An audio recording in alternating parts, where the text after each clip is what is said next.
Once upon a time, in a small valley surrounded by giant mountains, lived a young boy named Aaron. Every morning, he would look at the tallest mountain and dream of reaching its shining peak that touched the clouds. The villagers laughed and said, "No one has ever climbed that mountain. It's too steep, too high, too dangerous." But Aaron simply smiled and replied, "Maybe no one has, but someone will, and that will be me."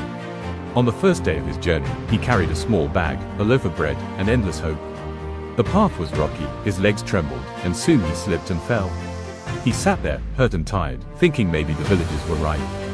Then he noticed a tiny ant climbing a big stone nearby. The ant fell again and again, yet each time, it started over. Aaron whispered, "If an ant can do it, why can't I?" He stood up, brushed off the dust, and began climbing again. Days turned into weeks. He faced storms, rain, and cold nights. Sometimes he had nothing to eat but wild berries. Sometimes he cried, alone, thinking of home. But every time he wanted to give up, he remembered the mountain calling his name. He would look up and say softly, "Not yet. I'm not done." One day, he met an old traveler resting by a rock. The man asked, "Young boy, why climb a mountain that no one has ever conquered?" Aaron smiled and said, "Because I want to see the world from where the eagles fly." The old man nodded and gave him a small wooden stick. "This will help you balance when the wind gets strong. Remember, strength is not in your legs, but in your heart." Finally, after months of struggle, Aaron reached near the top.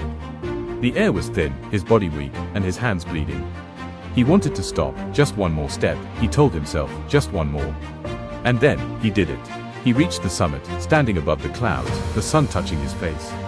He looked down at the valley, the same place where people once said he couldn't. He smiled, with tears in his eyes, whispering, "I wasn't born to stay at the bottom of the mountain. I was born to climb it." When Aaron returned, the villagers gathered around him. One little boy asked, "Wasn't it scary?" Aaron bent down and said, "Yes. But it's okay to be scared, as long as you keep climbing."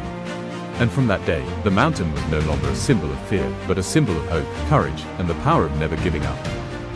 Moral of the story, even the tallest mountain bows to those who refuse to give up. Keep climbing, your summit is waiting.